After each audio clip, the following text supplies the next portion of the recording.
Bonjour, on va continuer aujourd'hui l'explication des circuits. Aujourd'hui, on va aborder le circuit d'entrée d'air et sortie des gaz brûlés. Donc, avant de commencer à expliquer ici, on devait comprendre comment ça fonctionne un moteur à l'intérieur ou bien quel est le principe de fonctionnement d'un moteur diesel. Donc, un moteur diesel est caractérisé par quatre temps. C'est-à-dire, pour que l'air qui rentre et sort par ici, il doit passer par quatre étapes. Ce qu'on appelle les quatre temps, l'admission, compression, détente, échappement. Donc nous avons ici un cylindre, de quoi il est constitué par une soupape d'admission, une soupape d'échappement, un piston, un cylindre, une bielle, un vilebrequin et un carter ici. Donc comment ça se passe avant? Donc quand on débute, donc le piston va se déplacer du point mort haut vers un point mort bas par l'effet de dépression. Il va aspirer l'air.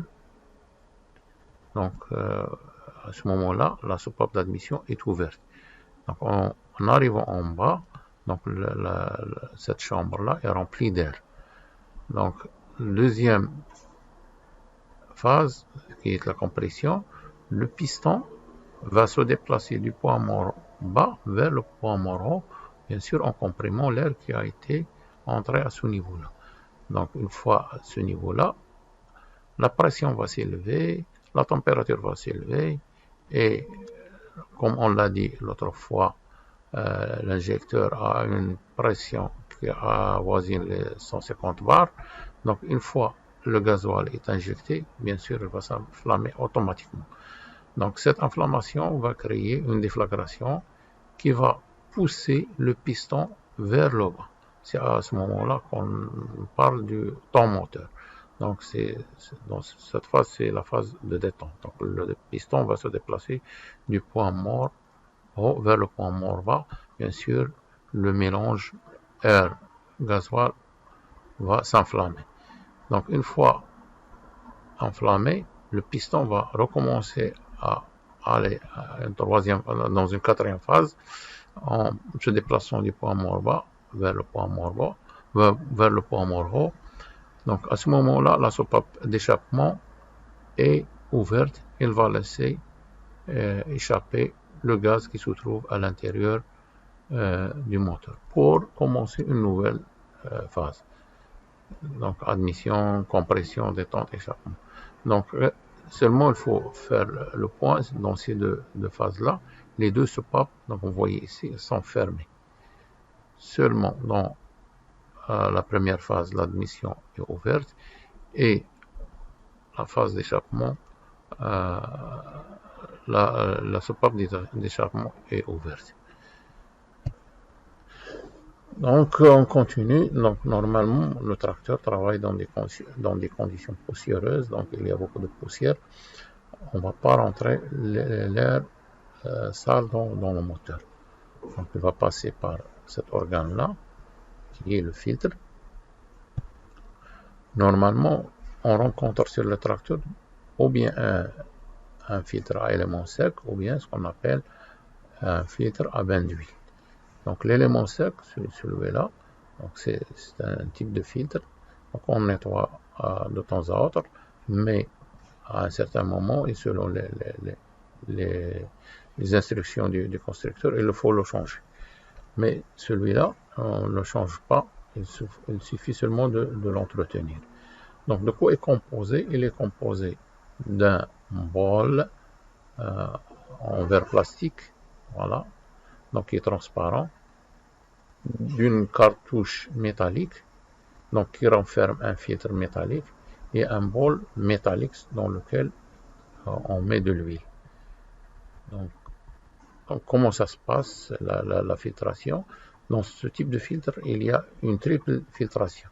Donc la première filtration, quand l'air arrive à ce niveau-là, dans ce bol, tous les éléments en suspens, c'est-à-dire qu'ils sont légers, vont rester à ce niveau-là. C'est pour cela qu'à chaque matin, il faut dévisser cet écrou aéré et nettoyer ce bol-là. Donc, arrivé à ce niveau-là, l'air va prendre ce chemin-là, ce canal central, et arriver vers le bas. En bas, on a dit qu'il y a l'huile. Donc, l'huile va capter tous les éléments qui sont lourds. Il reste une partie des éléments dans l'air qui sont un peu en suspens. Ils seront bloqués par ce filtre métallique. Donc, une fois passé par ces 3 niveaux, l'air arrive à ce niveau-là, donc très propre, donc indemne de saleté, et il va aller dans le moteur. Donc, arrivé à ce niveau-là, donc il sera accumulé dans ce qu'on appelle un collecteur. Normalement, tout l'air qui rentre dans le moteur par le filtre est accumulé à ce niveau-là. Il est distribué selon l'ordre d'injection dont on a parlé l'autre fois. Donc, par exemple, quand on a un ordre 1, 4, 3, 2, donc l'air va rentrer ici, puis ici, puis ici, puis ici, ou bien dans l'ordre de 1, 4, 2, 3, 1, 4, 3, 2, pardon, il va entrer par ici, en premier lieu, puis 4, puis 3, puis 2. Donc, une fois brûlé, donc il va sortir de la soupape d'échappement, elle va être accumulée dans le collecteur d'échappement, et par la suite, il sera évacué vers l'extérieur. Donc, une fois l'air arrivé à ce niveau-là, donc nous avons ici une soupape d'admission. Une fois comprimée et enflammée, elle va sortir par la soupape d'échappement. Voilà, nous avons ici, normalement sur un piston, dans un cylindre, on trouve 2 ou bien 4 soupapes par paire. Donc la soupape d'admission est toujours plus grande à celle d'échappement parce que c'est elle qui permet de rentrer une grande quantité d'air frais. Donc une fois accumulé ici dans le collecteur d'échappement qu'on a parlé, il sera acheminé vers l'extérieur ici par le biais d'un tuyau d'échappement. Voilà un tuyau d'échappement qu'on peut rencontrer sur le tracteur. Il a cette forme-là. Donc il est constitué par un canal central et un silencieux. Donc le silencieux permet de réduire le bruit du moteur. Sinon, on ne peut pas supporter le bruit sans échappement et sans silencieux.